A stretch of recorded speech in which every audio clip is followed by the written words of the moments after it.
રાજ્ય સરકારે નીતિ આયોગની તર્જ ઉપર આધારિત ગુજરાત રાજ્ય ઇન્સ્ટિટ્યુશન ફોર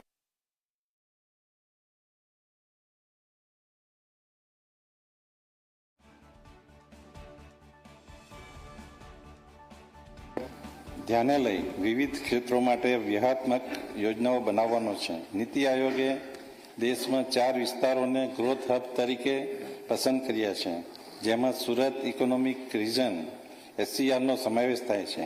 આ વિસ્તારને વૈશ્વિક તર્જ પર વિકસાવવા માટે 56 પરિયોજનાઓ બનાવવામાં આવી છે, જેનાથી SCR હેઠળના સુરત, ભરૂચ, વલસાડ, નવસારી, તાપી, ડાંગ એમ 6 જિલ્લાઓમાં ઉદ્યોગ, પ્રવાસન, રોડ નેટવર્ક તથા માળખાકીય સુવિધાઓમાં વૃદ્ધિ થશે. ગુજરાતને એક વિકસિત અને સમૃદ્ધ રાજ્ય બનાવવા સુરત ઇકોનોમિક ઝોન સહિત કુલ 6 ગ્રોથ હબ વિકસાવવામાં આવશે, જેના માટે હાલ અમદાવાદ ક્ષેત્ર, વડોદરા ક્ષેત્ર, રાજકોટ, સૌરાષ્ટ્રના દરિયાકાંઠાનો વિસ્તાર અને કચ્છ માટે રિજિયોનલ ઇકોનોમિક પ્લાન બનાવવામાં આવી રહ્યા છે, જેમાં ગુજરાતના બાકીના તમામ જિલ્લાઓનો સમાવેશ કરવામાં આવશે, જેનાથી રાજ્યનો સર્વાંગી અને સંતુલિત ક્ષેત્રીય વિકાસ શક્ય બનશે. રાજ્યના સર્વિસ સેક્ટરને વેગ આપવા માટે હું કમિશનર ઓફ સર્વિસીસની નવી કચેરી ઊભી કરવાની જાહેરાત કરું છું.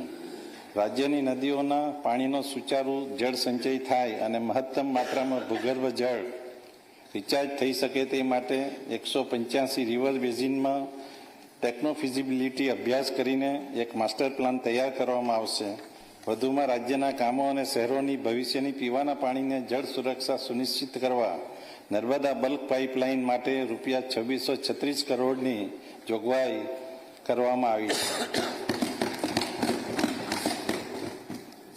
માનનીય અધ્યક્ષશ્રી, ઉર્જા સુરક્ષા માટે 2030 સુધીમાં રિન્યુએબલ એનર્જીનો લક્ષ્યાંક વધારીને 100 ગીગાવોટથી વધુ કરવાનું આયોજન છે. હાલમાં 37 ગીગાવોટના રિન્યુએબલ એનર્જી પાર્કનું નિર્માણ કાર્ય કચ્છ ખાતે પ્રગતિ હેઠળ છે. એનર્જી સ્ટોરેજ અને પમ્પ સ્ટોરેજ પ્રોજેક્ટ અંતર્ગત અંદાજપત્રમાં વિશેષ જોગવાઈ કરવામાં આવેલ છે.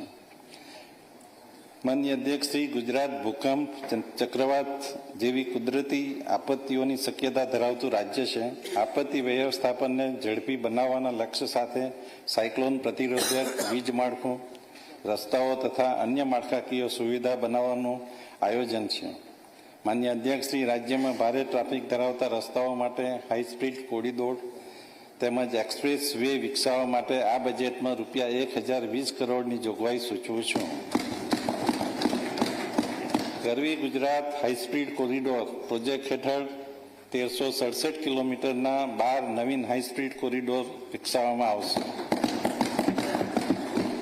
માનનીય અધ્યક્ષશ્રી, વધુમાં રાજ્યમાં 2 નવા એક્સપ્રેસ વે વિકસાવવામાં આવશે, જેમાં બનાસકાંઠાને સૌરાષ્ટ્રના દરિયાકાંઠે સાથે જોડતા ડીસાથી પીવા રસ્તાને નમો શક્તિ એક્સપ્રેસ વે તરીકે વિકસાવવામાં આવશે.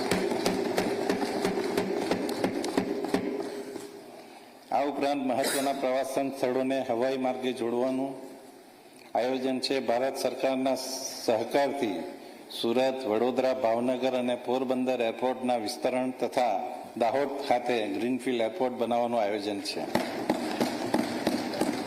માનનીય અધ્યક્ષશ્રી, અમદાવાદથી રાજકોટ અને તેનું એક્સટેન્શન દ્વારકા, સોમનાથ તથા પોરબંદર જેવા ધાર્મિક પ્રવાસન સ્થળો અને બંદરોને જોડતા સોમનાથ દ્વારકા એક્સપ્રેસ વે તરીકે વિકસાવવામાં આવશે.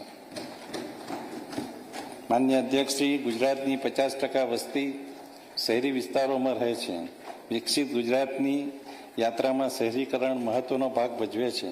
શહેરોને ગતિશીલ, જીવંત, રહેવાલાયક અને પર્યાવરણની દ્રષ્ટિએ ટકાઉ તેમજ સક્ષમ બનાવવા સરકાર કાર્યરત છે. દેશના યશસ્વી વડાપ્રધાન શ્રી અને તત્કાલીન માનનીય મુખ્યમંત્રી શ્રી માનનીય નરેન્દ્રભાઈ મોદીજીએ વર્ષ 2005ને શહેરી વિકાસ વર્ષ તરીકે ઉજવી શહેરોના વિકાસની એક નવી દિશા કંડારી હતી.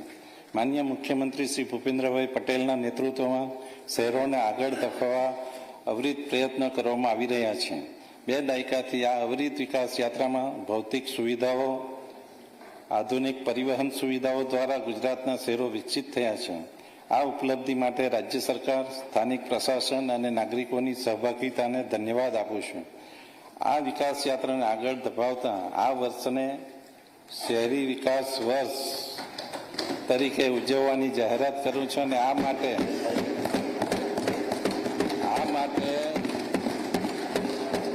શહેરી વિભાગનો બજેટ આશરે 40% વધારીને 30,325 કરોડ કરવામાં આવ્યું છે. આ વર્ષને